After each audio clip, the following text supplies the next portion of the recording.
Fala, nação atleticana, tudo bem com vocês? O meu nome é Luiz. Sejam bem-vindos ao canal Palavra do Atleticano. E no vídeo dessa segunda-feira a gente vai falar sobre a contratação de Cuca pelo Atlético Paranaense e a polêmica envolvendo o treinador e a Justiça da Suíça. Então fiquem comigo que logo depois da vinheta a gente volta para falar tudo sobre esse assunto.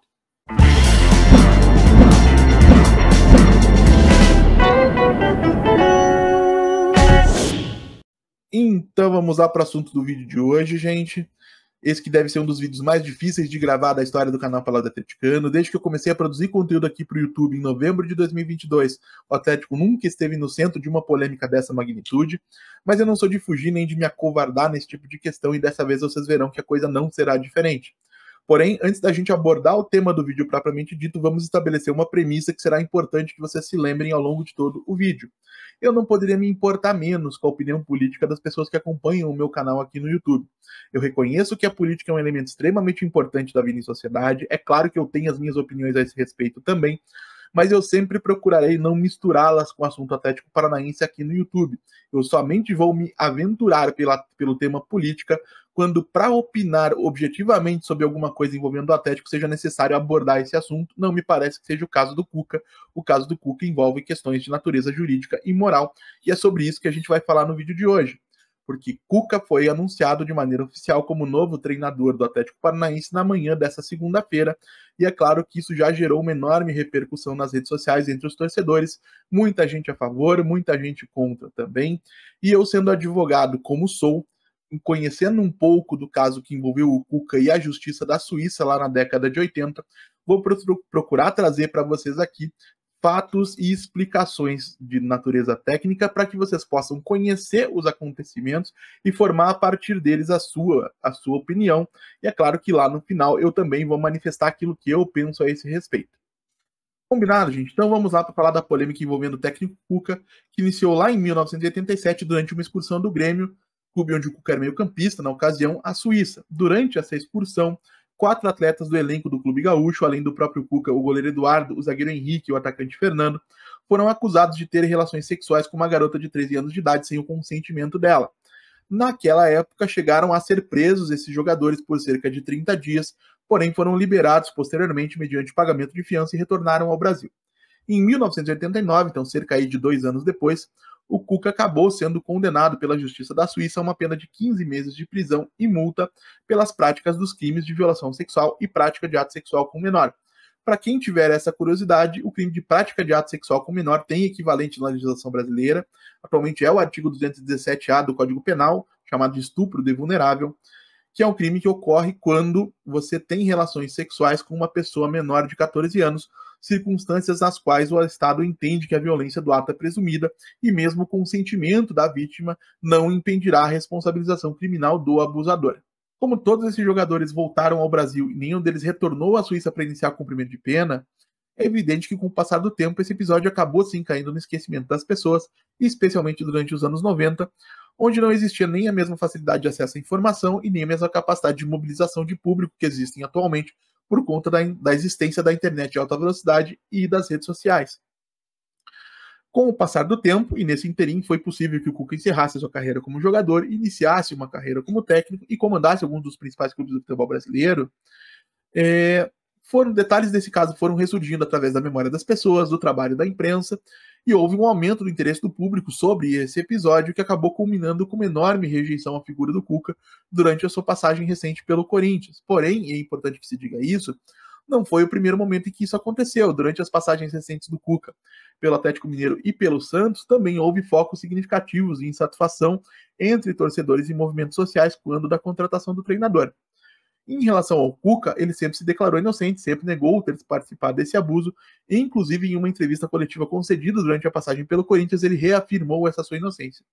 Porém, a polêmica causada na época acabou trazendo à tona uma série de detalhes sobre o caso que a gente precisa considerar. Em uma entrevista concedida ao portal UOL, o advogado suíço Willi Egloff, que representou a vítima naquela ocasião, afirmou que a vítima teria reconhecido o Cuca como um dos seus abusadores. Isso é um ponto importante. Outro ponto importante é que uma reportagem do jornal suíço Der Bund, de agosto de 1989, e eu não sei como se pronuncia isso, estou lendo como está escrito, que cobriu o julgamento na ocasião, publicou uma reportagem que mencionava expressamente que sêmen do Cuca havia sido encontrado no corpo da vítima.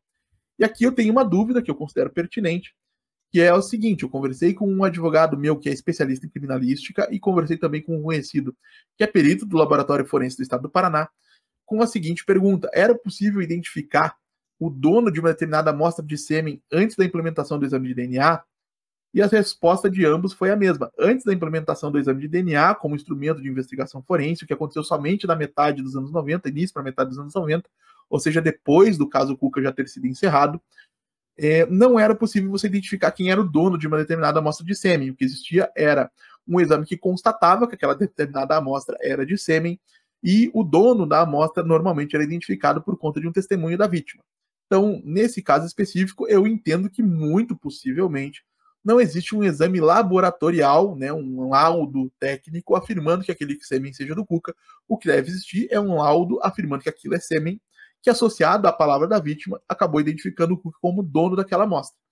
Se isso é suficiente para descaracterizar uma acusação ou não, eu entendo que não. Vamos continuar conversando e aí a gente vai procurar entender isso aí um pouquinho melhor. Em novembro de 2023, pessoal, esse caso foi reaberto a pedido dos advogados do Cuca e em janeiro de 2024 a Justiça da Suíça acabou anulando a sentença que condenou o treinador em razão da não presença dele, Cuca, como réu durante o julgamento e nem dos seus advogados. O Grêmio chegou a indicar um advogado suíço para acompanhar esse processo dos 4 jogadores, chamado Peter Stauffer, mas esse advogado acabou renunciando antes mesmo do julgamento, fazendo com que os 4 atletas fossem julgados à revelia. Existia por parte da equipe jurídica do Cuca a intenção de reabrir esse processo para que ele fosse novamente julgado, na busca por tentar comprovar a sua inocência, porém o Ministério Público da Suíça se manifestou de maneira contrária à realização desse novo julgamento, uma vez que no entendimento do órgão, independentemente de qualquer coisa, o crime se encontra prescrito. E aqui, nesse caso, a gente estaria falando de prescrição da pretensão punitiva do Estado, que é uma figura jurídica um pouquinho diferente da prescrição da pretensão executória, mas que na prática significa a mesma coisa. O Estado deixa de ter o direito de processar alguém. Tá? No Brasil, gente, seria um pouquinho diferente. Tá? Aqui existe um Instituto da Revisão Criminal, previsto nos artigos 621 e seguintes do Código de Processo Penal, que permite que haja a reabertura de um processo e, em alguns casos, mesmo após a extinção da pena, seja pelo cumprimento, seja pela prescrição ou por qualquer outro motivo dentre os legalmente previstos. Tá? Porém, acho que a gente precisa falar que existe uma diferença fundamental entre absolvição, que é quando o Estado considera que não existem, grosseiramente, tá? Que não existem provas de que você cometeu um crime, ou que existem provas de que você não cometeu esse crime por qualquer motivo. E a anulação. A anulação, para todos os fins de direito, a gente considera o ato como nunca praticado. No caso do Cuca, então, é como se ele nunca tivesse sido condenado pela Justiça da Suíça e é perfeitamente inocente, né, sob os olhos da Justiça da Suíça. Porém, essa questão técnica processual, ela não afasta os fatos que ocorreram, e esses fatos que ocorreram, por mais que a questão esteja juridicamente encerrada, acaba fazendo com que reste uma questão de ordem moral que cada um pode ter a sua opinião a respeito. A minha opinião nesse sentido é que pendem muitas incertezas envolvendo a prática de um crime grave pelo Cuca, e isso me impede de me sentir 100% confortável ou de ser 100% favorável à contratação do técnico, mesmo após a anulação da condenação. Eu acho que existiriam outros nomes igualmente competentes no mercado que não trariam consigo a bagagem negativa que traz o Cuca em relação à imagem do clube, e por esse motivo eu sou terminantemente contra, ou seria terminantemente contra essa contratação. Eu não a teria feito. Tá? Eu sei que muita gente vai trazer o elemento tempo como argumento, ou seja, o fato de que se passaram 37 anos desde que tudo isso teria acontecido, e eu entendo que é um argumento relativamente válido. O tempo a gente sabe que é um elemento que minimiza tudo, inclusive casos graves. Porém, me colocando no lugar da vítima, fazendo um exercício de empatia, eu não consigo responder uma pergunta fundamental, que é quanto tempo precisa passar para que uma pessoa que pode ter cometido um crime grave, como me parece ser o caso do Cuca, que pode ter cometido, não estou afirmando que cometeu, possa levar uma vida socialmente normal, sem qualquer tipo de repercussão negativa. Mas é claro que quero saber também a opinião de cada um de vocês, deixem aí nos comentários. Eu só peço que isso seja feito com educação, tanto em relação a mim quanto entre vocês mesmos. Qualquer comentário que envolva ofensas ou ameaças, eu vou acabar removendo para manter um ambiente saudável aqui para os meus inscritos, tá bom? E então é isso, gente. Se você chegou até aqui, eu peço que você deixe o seu like, se inscreva no canal, compartilhe o conteúdo em redes sociais. A gente volta a falar do Atlético Paranaense amanhã aqui no canal Palavra do Atleticano. Muito obrigado mais uma vez pela atenção de todos e até a próxima.